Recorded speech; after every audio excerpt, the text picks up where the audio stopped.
Before the Lord returns, the scripture tells us that the nations will declare peace and safety. It shows us that the land of Israel and the city of Jerusalem will once again be at the center of the world's attention. Before the second coming, we will see that Israel and the surrounding nations will place their trust in a leader who will one day come, promising peace. And so the question is, are we in our world today seeing a road being paved for these things to soon take place? Stay tuned.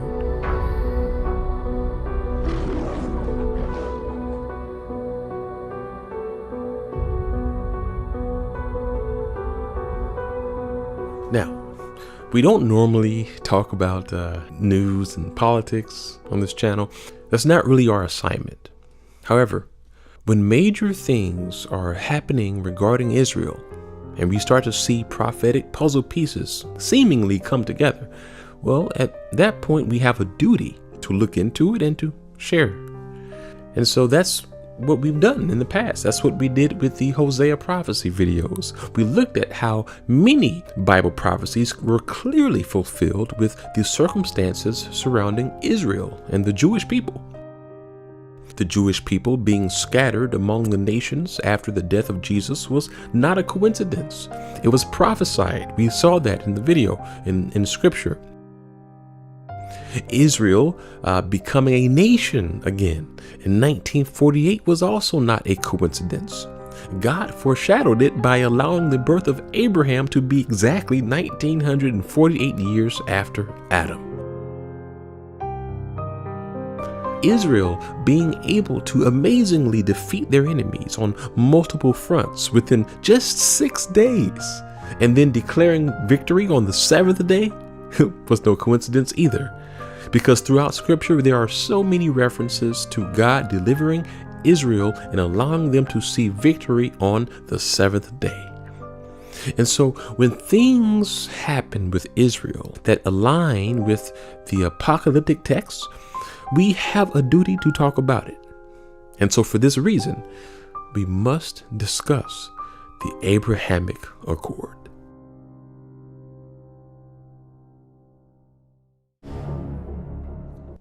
And so what we see happening with Israel now is huge. This Abrahamic peace deal with Israel that was established a few weeks ago is without a doubt paving the way for major biblical prophecies to be fulfilled. And, while with the coverage of this, you really only see President Trump and his face, and you see him signing the papers and getting the press, really. One thing we really need to explore is the man behind the scenes who really is the one responsible for making these deals happen. The man who has been in charge of all of this, Jared Kushner.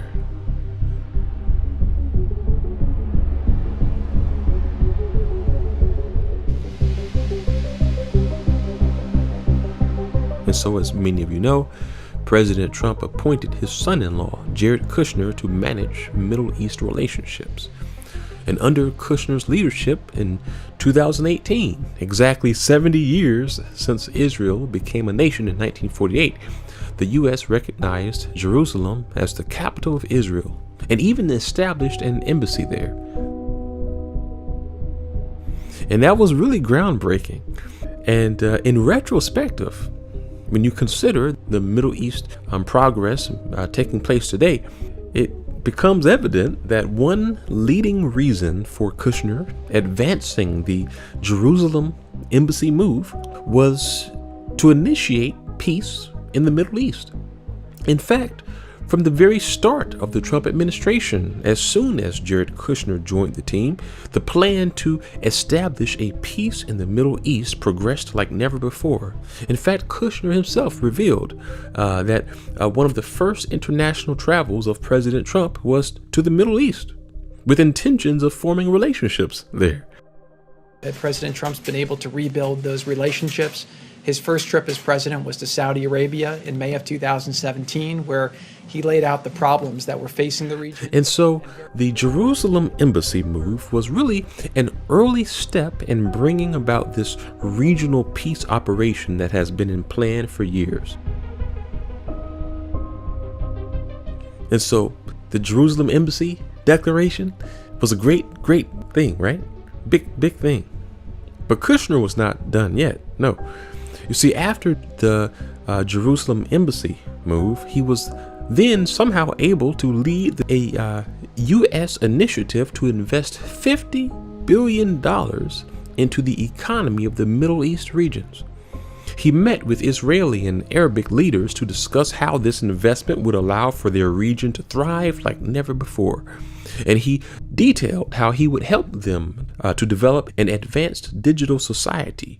He mentioned how he could help them expand trade, education, how healthcare systems would be revamped.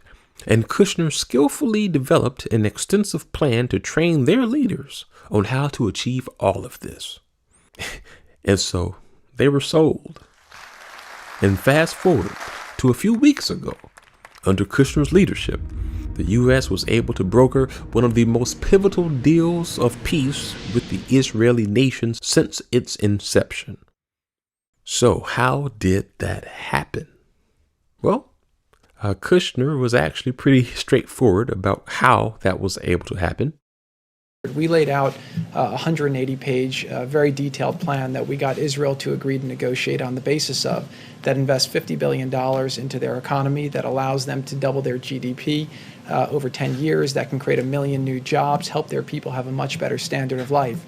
We also got Israel to agree to have them have self-determination, have a secure environment, and then in addition to that, Kushner shows that one reason for the entire $50 billion investment into the region was to ensure that eventually the UAE and other Middle East regions would come together with Israel in peace.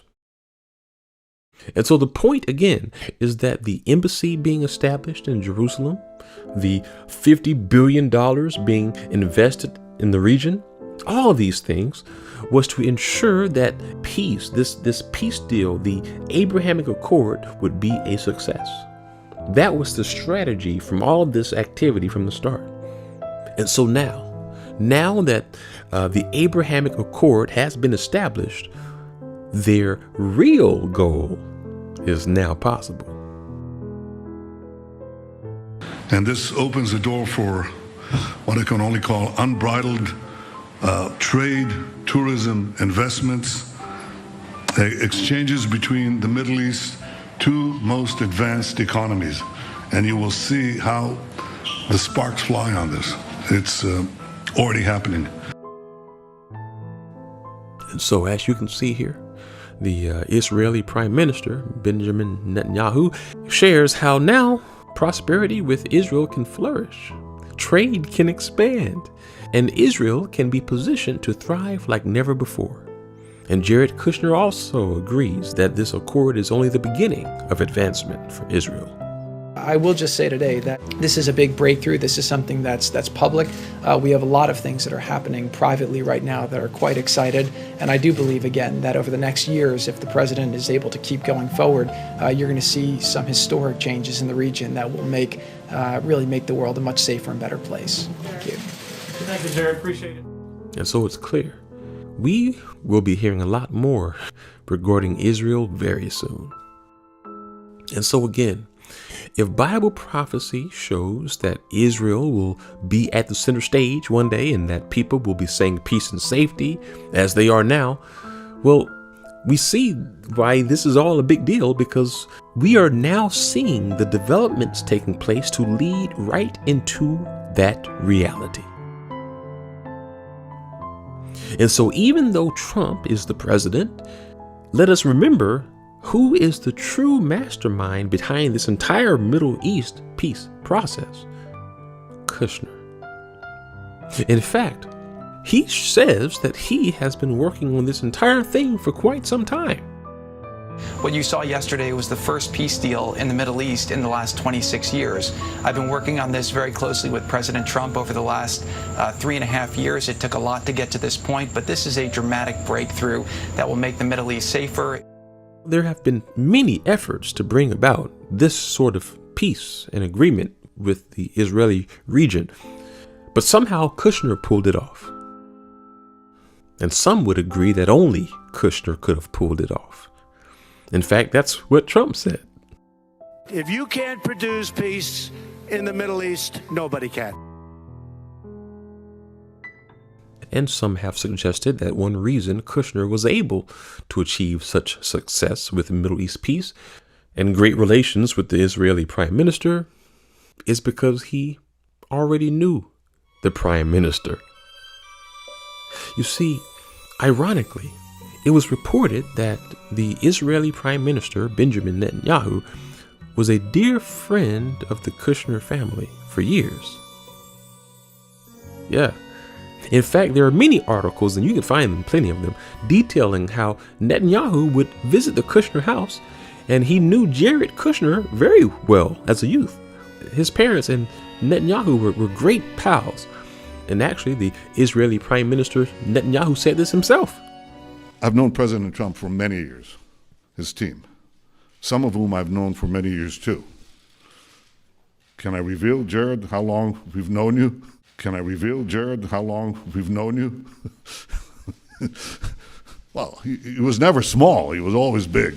He was always tall. Yeah, he lets you know.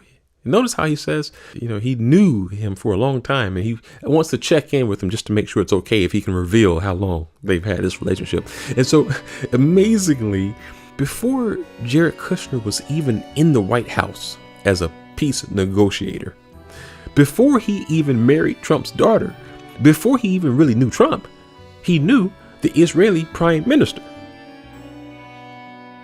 You see, when you look at all of this, one could almost say his role to now be involved in peace negotiations with the Middle East was not just a coincidence, but was somehow destiny for him.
And so, as I always say, keep your eyes on Israel, because really, as Kushner himself said, this is only the beginning. 4 years ago, my father-in-law asked me to work on peace in the Middle East. I've given it my all. There's still much work left to accomplish, but the Abraham Accords is a giant step forward. To have played a role in its creation, and I say this as the grandson of 2 Holocaust survivors, it means more to me and to my family than I can ever express. We will continue to pursue peace between Israel, the biblical homeland of the Jewish people, and its Arab and Muslim neighbors, and I have never been more hopeful about peace. While this peace agreement was thought by many to be impossible, the stage is now set for even more. Over the last 3.5 years, a lot of people describe the state of the Middle East as hopeless. But what I've felt over the last couple weeks is a new sense of optimism, and we must seize that optimism, and we must continue to push to make this region achieve the potential that it truly has.